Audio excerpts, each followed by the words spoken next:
Half a day, everyone. I'm Adriana Cotero. This past year has evoked every kind of emotion we could imagine. Pain, pride, grief, rage, loneliness, greed, despair, but most of all, hope. So while none of us could have predicted the year that would be, and most of us can't wait for it to be over, it is helpful to look back to the days that saw our island community do what defied logic.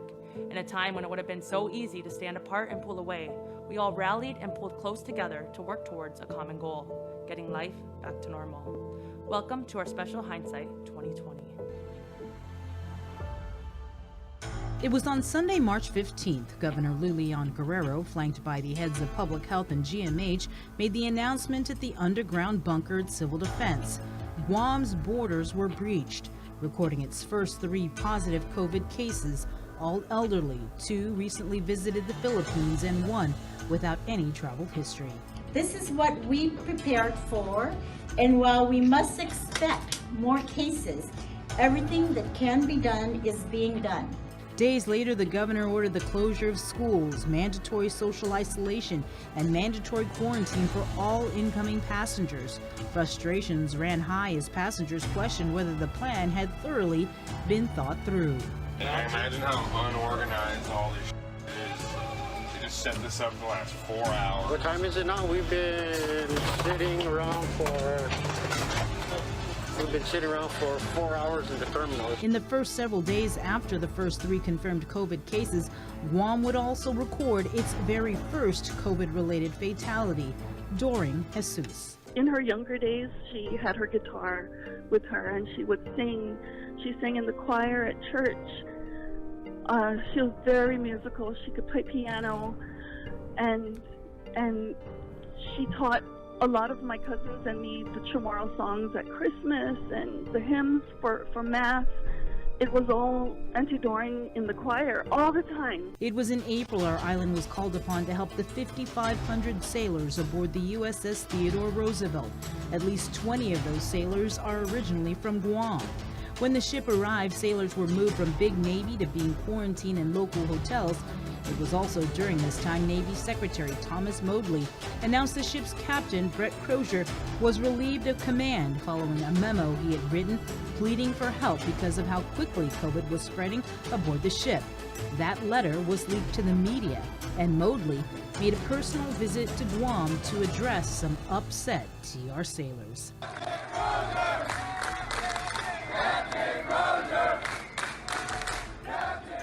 I understand you love the guy. It's good that you love him, but you're not required to love him. In total, more than 1,200 sailors were infected with COVID and 1 passed away. And as Guam continued its battle to flatten the curve, the governor announced road closures to ensure that people were staying home. I would rather not do roadblocks. If everybody stayed home like they're supposed to do, they'll stay home.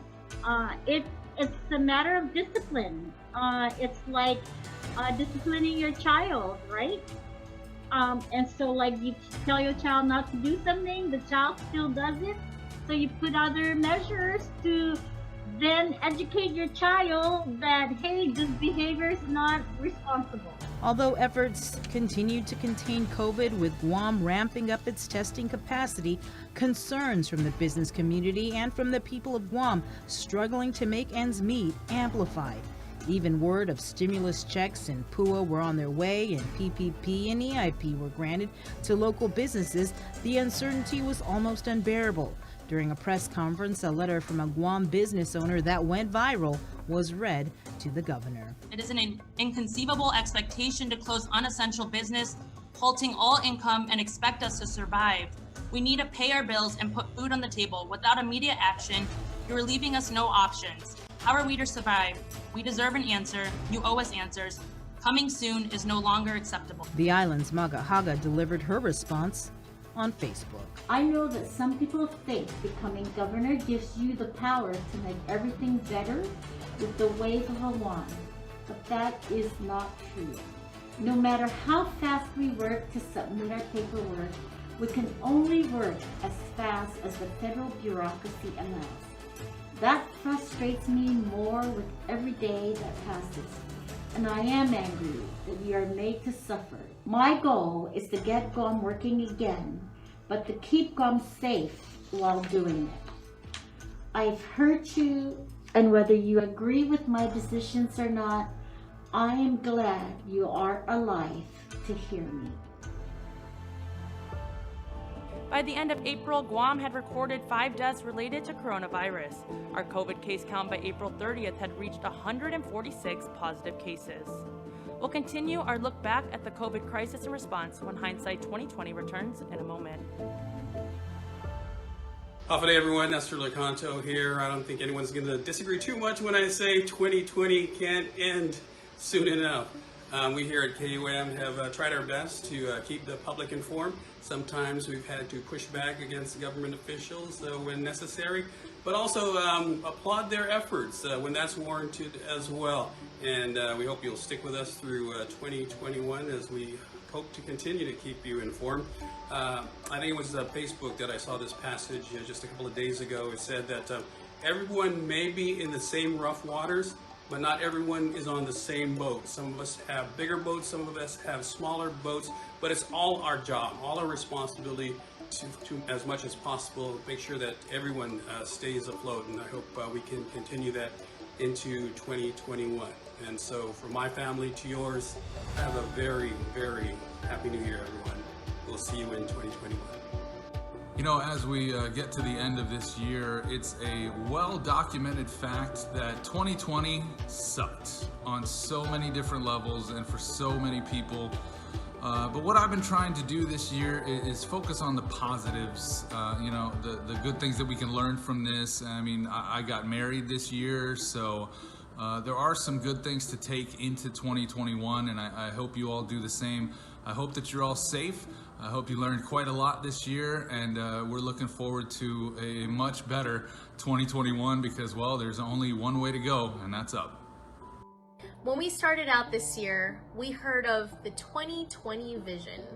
And although this year went no way according to plan, that 2020 vision is still applicable. We were all forced to see life in a clear lens and focus in on what's truly important, such as the well-being of our family, our own health, the well-being of our neighbors. We saw so much community outreach this year, and I hope that that's something, that value of charity gets carried out past this year, and we're able to look back on 2020 as a huge lesson. So here's to a better 2021.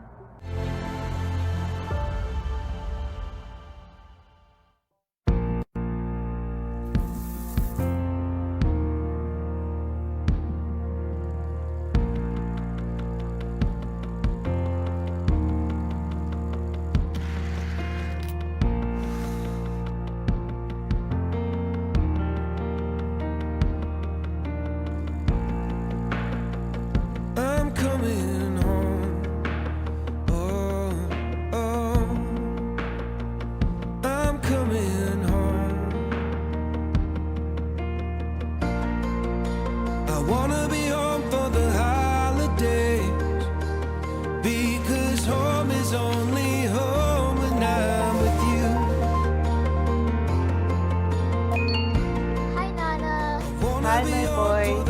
Miss you. Because home is only home when I'm with you. Guam's auto appearance specialist, Elegant Reflections, has been providing the automotive industry with professional detailing and car care products at its highest quality, from complete detailing, full interior detailing, exterior detailing, headlamp restoration, hand washing, seat and carpet shampoo, engine degreasing, undercarriage cleaning, paint sealant, fabric protection, paint oxidation removal, and so much more. Visit us at our new location. Call 646-5555 for an appointment. Elegant Reflections, Guam's auto appearance specialist, over 20 years of experience.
Welcome back to KUAM Special Hindsight 2020.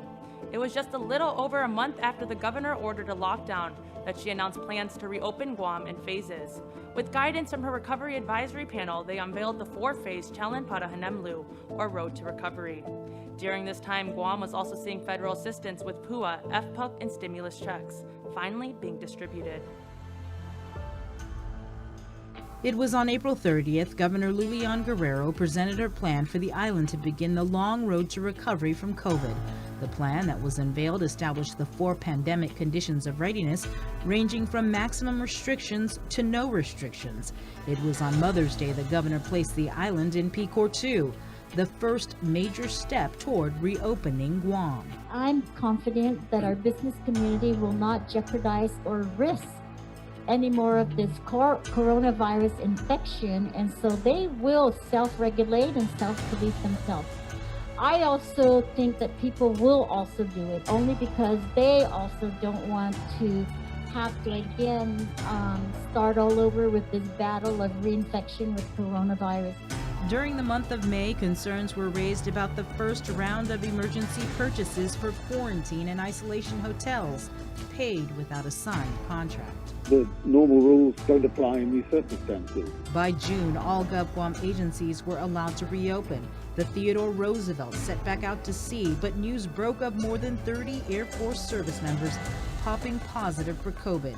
The service members had visited as many as 30 local establishments, apparently violating their restricted movement orders. Preliminary evidence in the public health investigation revealed the possibility that some of these members may not have adhered to the Anderson or local public health directives. In June, public health's testing capacity had increased, which saw a rising number of positive cases, leading the governor to rethink the plan to reopen tourism on July 1st.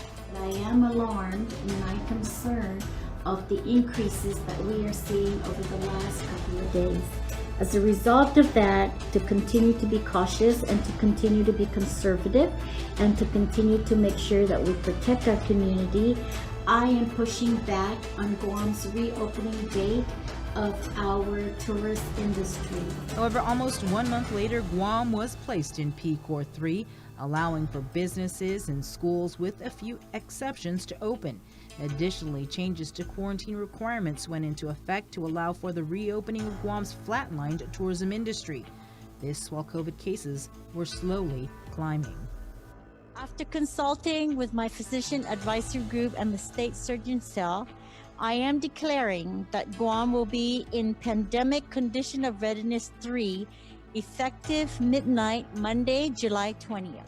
3 weeks into PCOR 3, the announcement came from Adelup that the governor and lieutenant governor had been infected with the coronavirus. There was one day that I thought maybe I might have to go to the hospital, but continuing to rest and just drinking water and continuing to just try and fight it, I was able to move past that. Still recovering, still get tired. This virus is, I'm sorry, is a bitch. I just have to say. And those words from the governor couldn't be more true. By the end of August, Guam's COVID case count had climbed to 1,395 positive cases, with 10 deaths. And the island hadn't seen the worst yet from the COVID pandemic. Stay tuned, Hindsight 2020 continues after the break. I think one of the things that I've learned through 2020 is that so many people have suffered over the course of the year, whether you've lost a loved one due to COVID or a friend, or whether you've lost your job, your source of income. It's been really challenging for all of us. And it's scary, right? And it's difficult. But I think one of the things I've learned about through watching my friends and my family members and my coworkers is the nature of us as humans to try to reinvent ourselves and to make sure that we're doing the best we can. I have friends who've taken up new hobbies or have created like a side business to help remedy their income, and I think that's very inspiring. And I think in 2021, regardless of how we come out of the pandemic, if we even get out of it, I look forward to what we do on Guam as an island to revitalize tourism or find new avenues of revenue to help support everyone on Guam. And I wish you all a Merry Christmas. They always say that people of Guam are resilient, that, we can bounce back from anything. I think that's true, but I also think 2020 is the closest we as a people came to breaking. And it hurt because we were in there every day. We were in there hearing from the frontliners, hearing from people that thought they were being treated like they were in the back of the bus. It hurt seeing our people line up just to get food to feed their families. It hurt when this government lied to our people. It made me mad. But I was really grateful for the opportunity that we had with the link to just get in there every day and to talk to people, talk to decision makers, talk to people who were being left out of decision making, talk to the people who were impacted most by the decisions that were being made. 2020, well, it was quite the year for all of us. And if there's one thing I've learned in life, is that when it brings you down to your knees, you have to get back up. And when you get back up, you experience growth and you experience love. And this past year, well, it brought me down to my knees, and I'm pretty sure it brought a lot of people down to their knees. I think for the first time in my life, I felt fearful to a whole new extreme. I felt anxious. I think I experienced anxiety for the first time in my life. I felt stressed out at times, and I felt very overwhelmed at times. I was here on Guam by myself without any family during the pandemic, and it was tough, but I just kept reminding myself that with faith over fear, forward we always go. So I want to remind everyone, as we look forward to this new year, faith over fear, forward we all go. Happy New Year. Hi, this is your boy Victorious. Let's talk about 2020. Oh, what a year. We've been through a lot.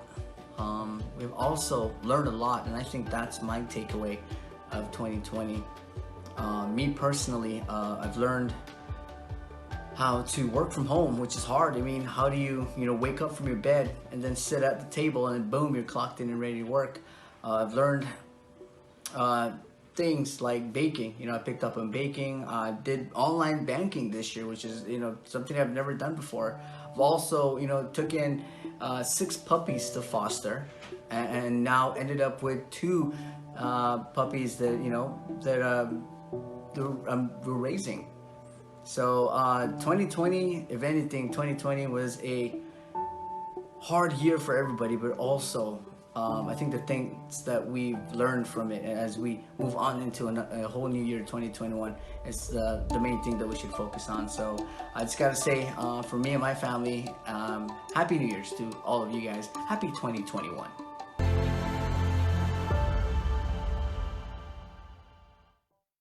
We're doing a good job, Guam. In the past couple of weeks, we've managed to keep the CAR score below 5.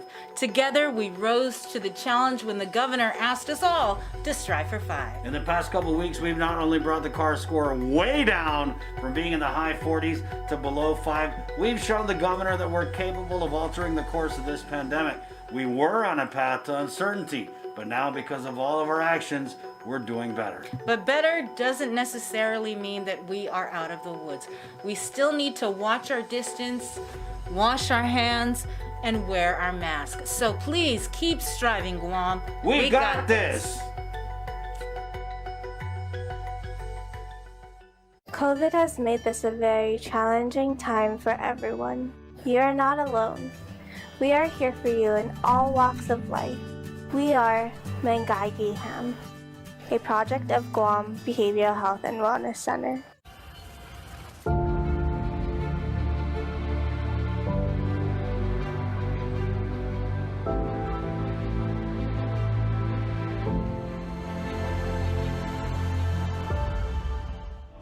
It wasn't too long after the island partially reopened when a second wave of COVID consumed Guam, and the island was placed back into Peak Core 1. Students were forced into distance learning. The Guam Memorial Hospital was filled to capacity. Clusters were reported at construction sites and at the Department of Corrections, and our island economy continuing further down an abyss of financial uncertainty. Welcome back to Hindsight 2020. These cases that we received in August with half the month not complete, is nearly 25% of the total cases since March. So I would think it's very obvious to everybody, and quite frankly for the majority of the people of Guam, that swift and fast action needs to occur, and we've made that decision to do that. As the number of positives increased, so did the number of hospitalizations, and the pleas from public health for the community to step up and continue the fight. And our front line isn't public health, our front line's the public. No matter what we do, from Adelup on down, if the foot soldiers don't do their job, we're going to lose the war. And Guam was losing the war during the second wave, ultimately wiping out hope of returning to face-to-face learning for Guam students. Distance learning and hard copy became the new norm. As for businesses, many closed, others struggling to stay open. We need to open up Guam, I would say effective tomorrow. Another day lost in revenue is not what businesses need, and waiting out a 2-week period or thinking about it is just causing more revenue loss. After placing Guam in full lockdown on August 21st, the island waited week after week to hear the latest guidance from the governor. This means suspension of all customer service functions except those critical to health and safety of our community. No parks and beach use whatsoever. Despite repeated calls to stay home, stay safe at home, stay safer at home, no matter the message, more and more people were popping positive, pushing GMH, the COVID hospital, to a breaking point. Our resources are tapped. As much as we have prepared for this, it continues to tap our resources, and our nursing and our healthcare professionals here at the hospital. You know, we're exhausted. The primary election also became one of the casualties of COVID.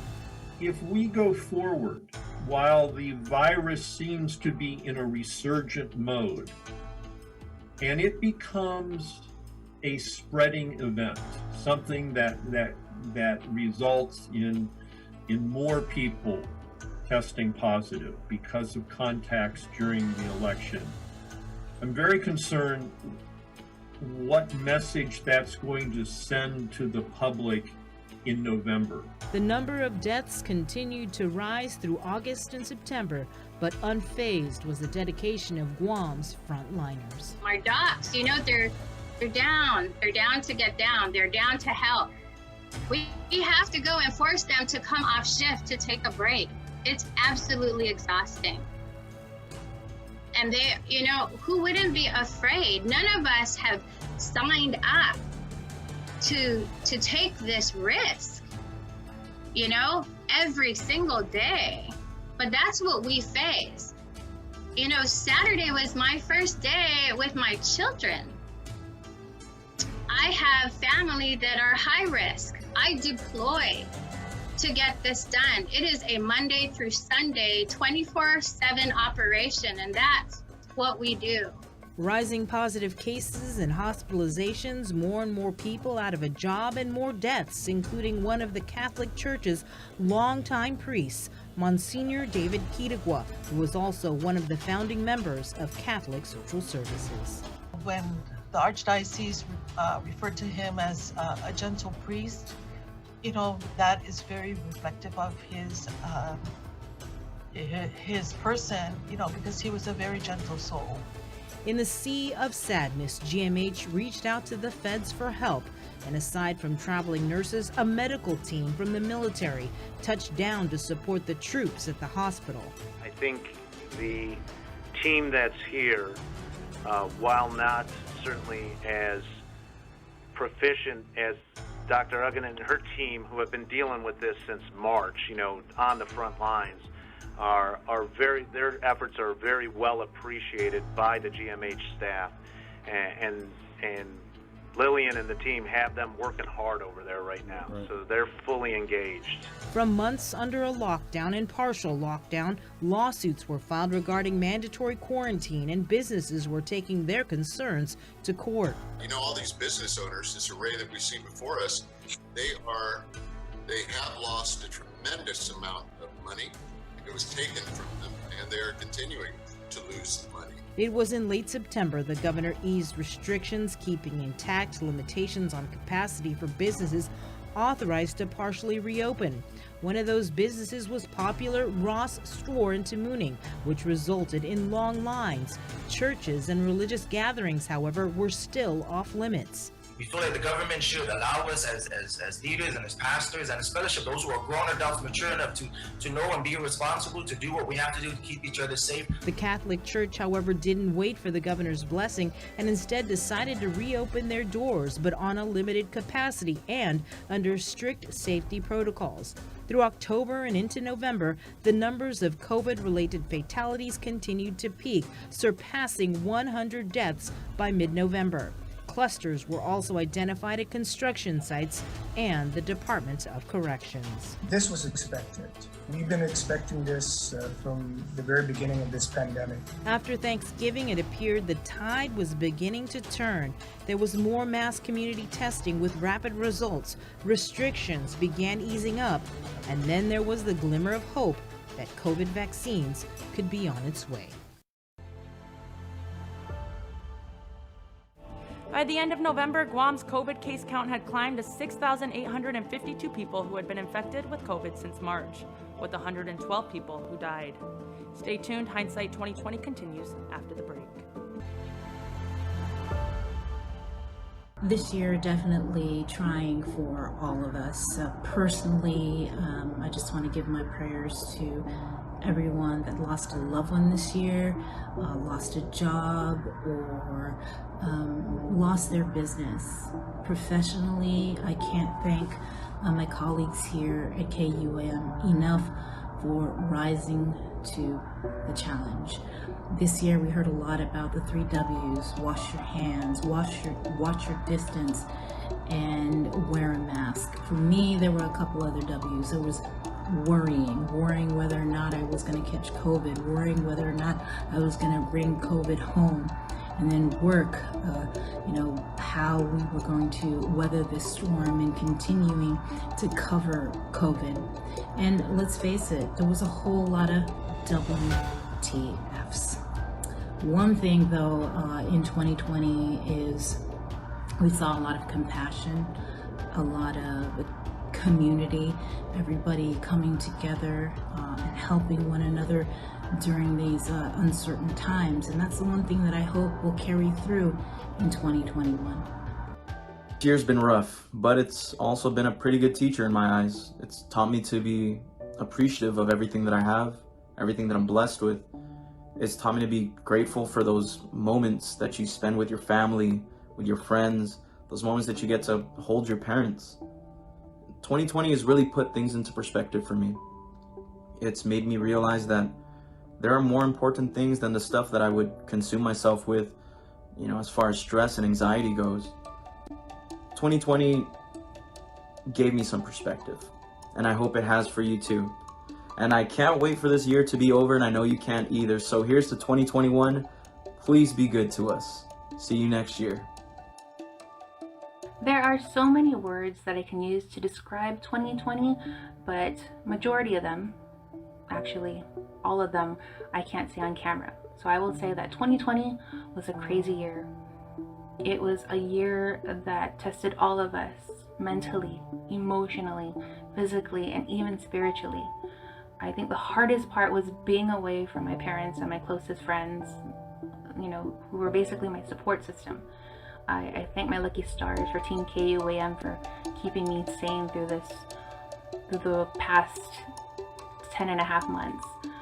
I think the scariest part was when my daughter and her boyfriend tested positive for COVID in October, and not being able to be with her physically and take care of her and make sure she was okay. It's a feeling that no parent should ever have to go through. I know that the numbers for COVID are decreasing, the vaccine is rolling out, but we need to keep our guard up. We need to remain vigilant. We can't forget the fact that 121 lives were lost because of this virus. So as we move forward into 2021, I'm optimistic. It's going to be a better year, and it's going to be a year of rebuilding. And we have to do our part and continue to do our part and practice the 3 W's. And I wish everyone a prosperous 2021.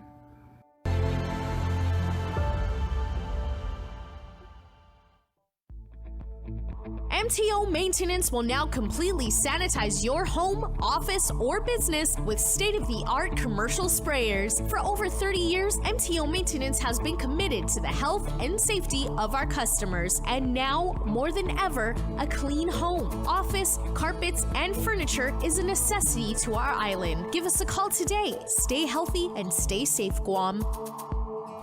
Call 647-6861 for an appointment.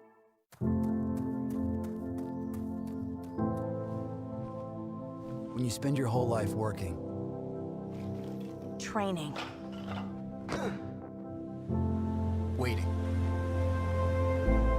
for one moment, and suddenly you have to wait for that moment even longer. You know how you feel? Like you want it even more.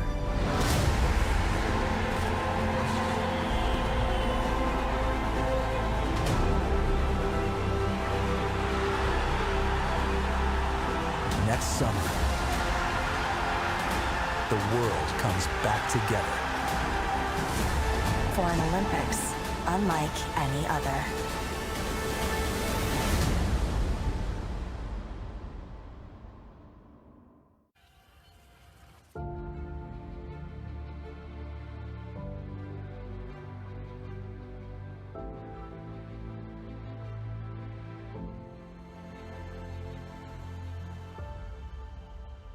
Welcome back, everyone. Just as we began putting a close to 2020, we began to see a glimmer of hope in our war against COVID, the arrival of vaccines.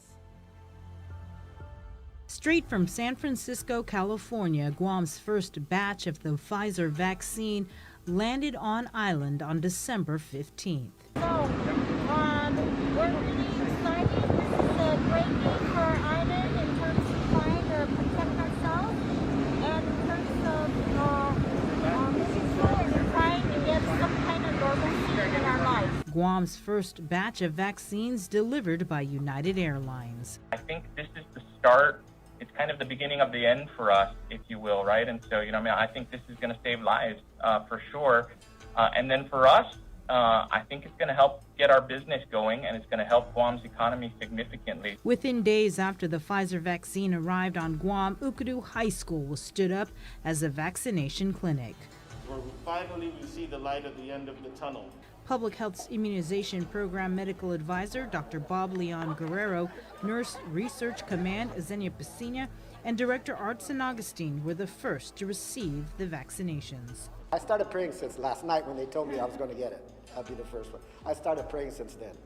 And my sleep was kind of restless, but I think I'll be able to sleep better tonight. I was scared. I mean, I won't lie to you. I know it was good. I know I wanted to do it. It's just I was scared. I want to go back to where it was before. And without this vaccine, it's not going to happen. Without this vaccine, you're not going to be able to hug other people outside your house. We started back in March, and it was such a gloomy day. I will not forget the first day that they called us in, and we thought, oh my gosh, this is the end of the world. It's the end of the world. People talk about getting back to a state of normalcy. I don't want a state of normalcy. I want normal. According to the vaccination distribution plan, critical priority groups are first in line, such as doctors, nurses, hospital workers, and essential workers. It won't be until next year that the vaccine will be offered to the general public. Getting the vaccine is an individual choice that members of the Governor's Physicians Advisory Group and Surgeon Cell recommend everyone to be informed about the pros and cons. And we want to make sure that people have the right information to make the best informed decision for themselves. And that's important.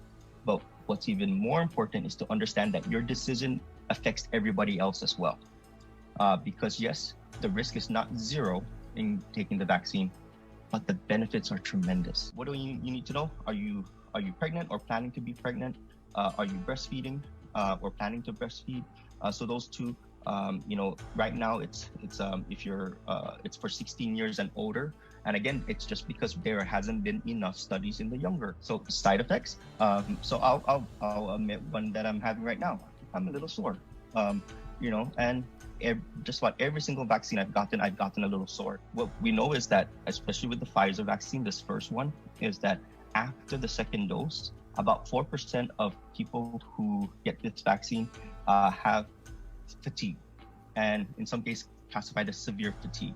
The Pfizer vaccine is a 2-dose regimen, as is the Moderna vaccine, which the FDA also gave emergency use authorization for distribution. While this may seem as though the light at the end of the tunnel, public health advises the community we are not out of the woods, and we're all asked to continue wearing masks, watching our distance, and washing our hands. We hope that in looking back at these last 9 months, we can look forward to 2021 with renewed hope, be more kind toward one another, cherish your family, and maybe, just maybe, we can finally return to normal. But that all depends on each and every one of us in continuing to practice social distancing, wearing our mask, and of course, washing our hands. Stay safe, everyone, and we will see you next year.